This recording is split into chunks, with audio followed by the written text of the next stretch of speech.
You have had a tendency to attract spiritual bums, Earth Angel. Yikes. Get in here. Greetings, guys. Welcome back to my channel. My name is Monette. This is my channel, Evolve with Monette. I'm already feeling bad because I got to say the things that I needed to say to myself years ago, and I'm going to share them with you, so now you know. Thank you for inviting me in. Come on in. Let us begin.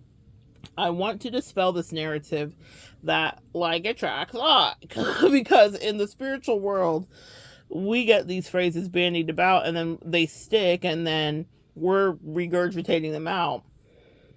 Water will meet its own level to a certain degree, and that's why a lot of your relationships don't work out, actually, because they are not on your level. Get on my level, you gonna get on my level, you gonna need a space shuttle or a ladder. That's forever. That's real. Okay?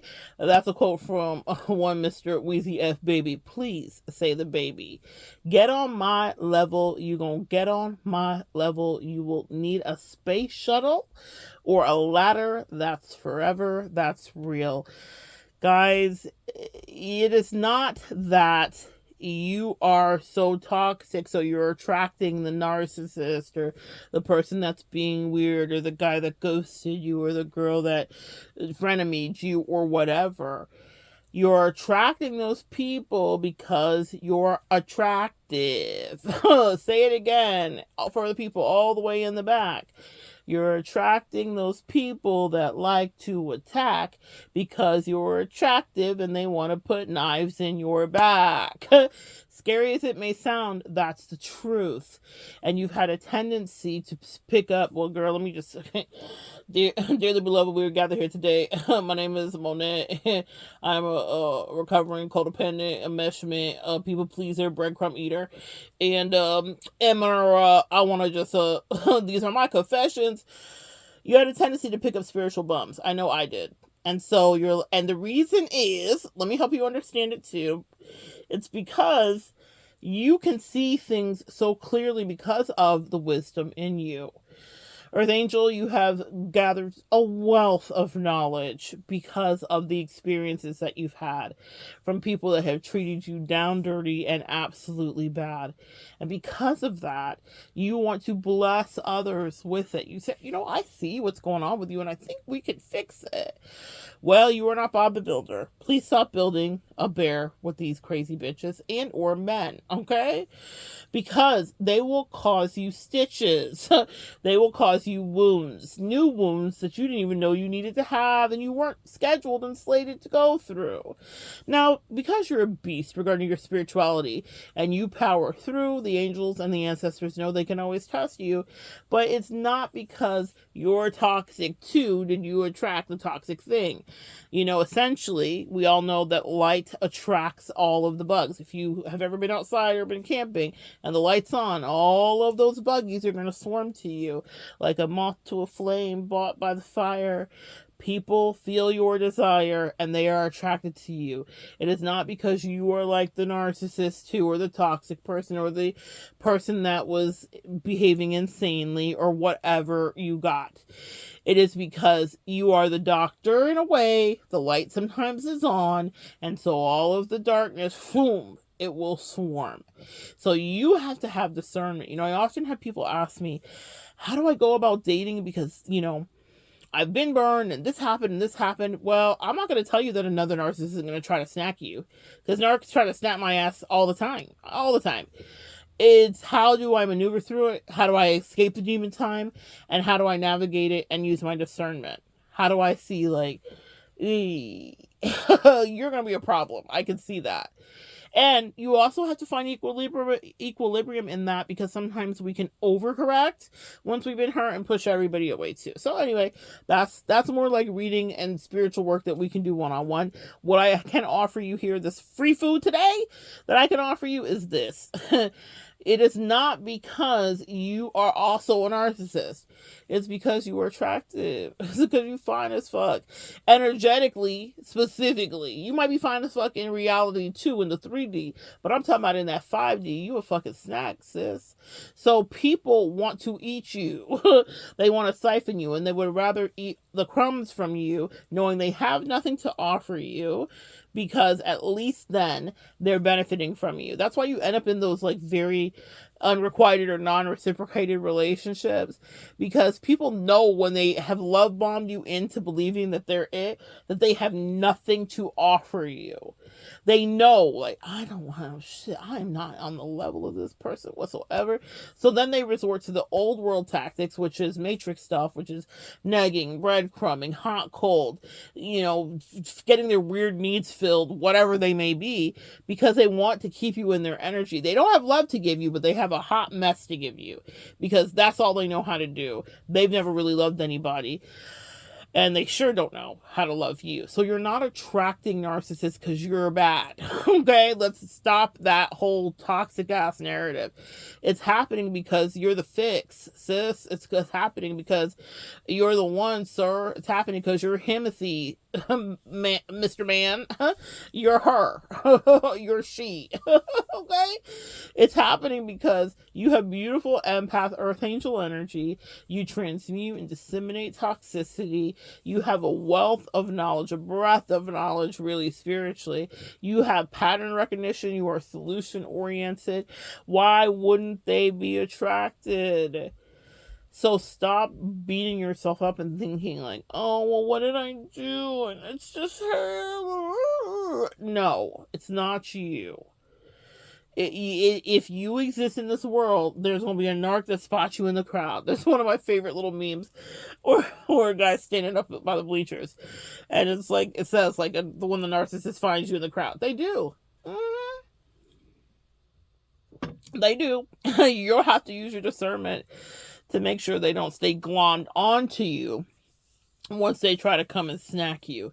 But listen, I could just walk outside and there's 3 narcissists trying to get me, okay? And I'm just telling you, it is what it is. And I had to really examine that. I was like, damn, well, if like attracts like. And I was like, no. I rebuked that, and it became a thing that happened so much in the spiritual community. I've heard it taught, I've heard it communicated, I've heard it discussed, I've heard podcasts on it.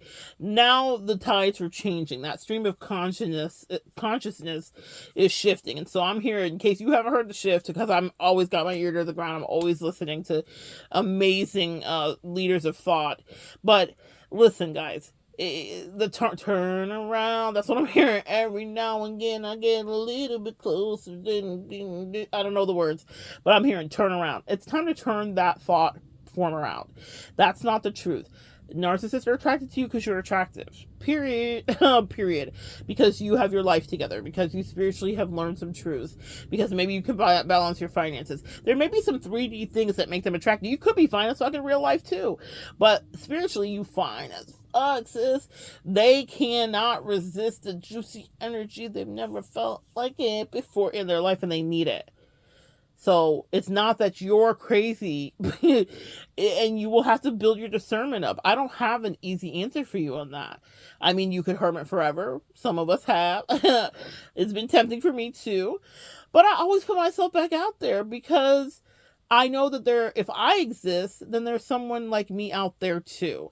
And that's what you need to know. If you exist, collective, and you're a good person, and you work on your shadow, and you have good spiritual hygiene, there's someone else who gets them and brushes their spiritual teeth too, just like you do. They do it thoroughly, and they floss, and they do all the things. They scrape their tongue. They gargle, spiritually speaking, right? Of course you're going to meet someone who is like you. Someone who takes good care of their teeth like you do. I've had a lot of dentist stuff happen in the last couple of weeks. And so I was getting my hygienist. I was finishing up everything. And she was like, oh, this one's so quickly because you took good care of your teeth. And I was like, I do. She's like, yeah, there's barely any plaque. There's nothing. This is so easy. And I was like, oh. And I was asking her, that awkward conversation where their hands are in your mouth and you're talking to them. And I was like, oh my God. So I was like, is this... It doesn't usually go like this. And she was like, oh no, people have like a lot of plaque and a lot of weird stuff and gingivitis and all the stuff. And she wasn't being weird or mean. She was just saying a fact. She was like, but you don't.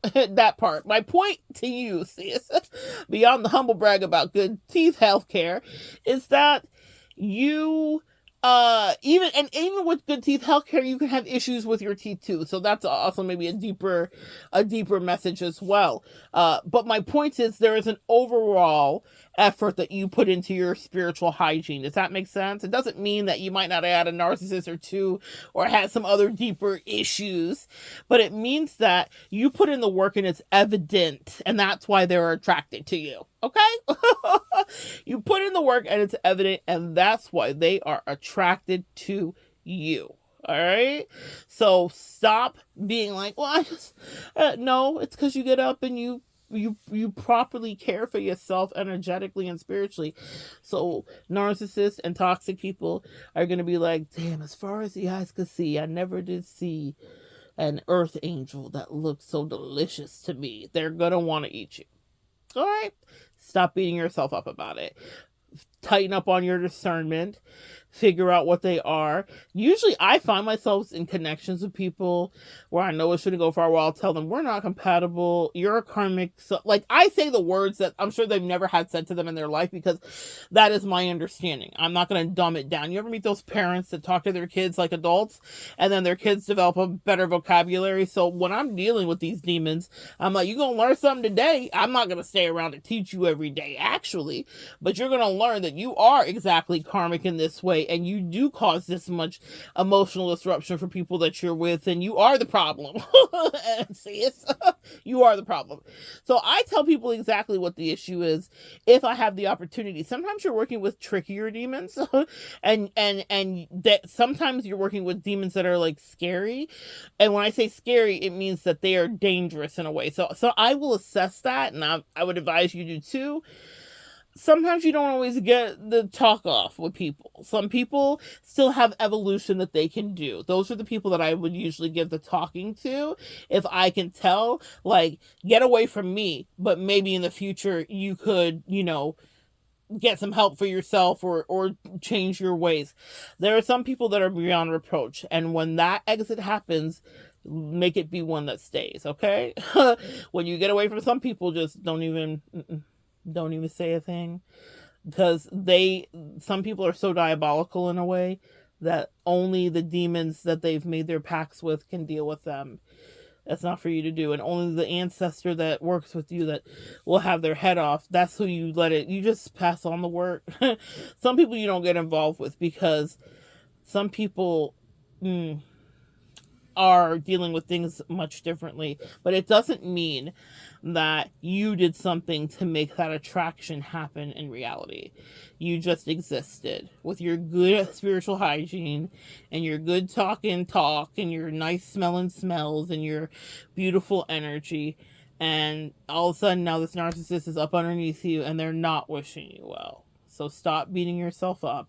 It's not because you're toxic too. It's because you are the light, and the moths will be attracted to you. So good sharing energy with you guys. A little bit of a food for thought. Start shifting that paradigm. It's not you. Come back and join me next time. Use your discernment with them. Get them away from you as fast as possible, and decide who is worth even you giving the energy to, where you say, hey, there are some issues here. Because some people are never going to change. I've run into people like that where I'm like, they're never going to grow.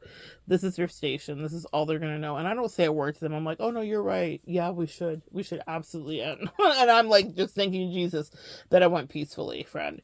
Girl, come back and join me next time. We'll continue to evolve together.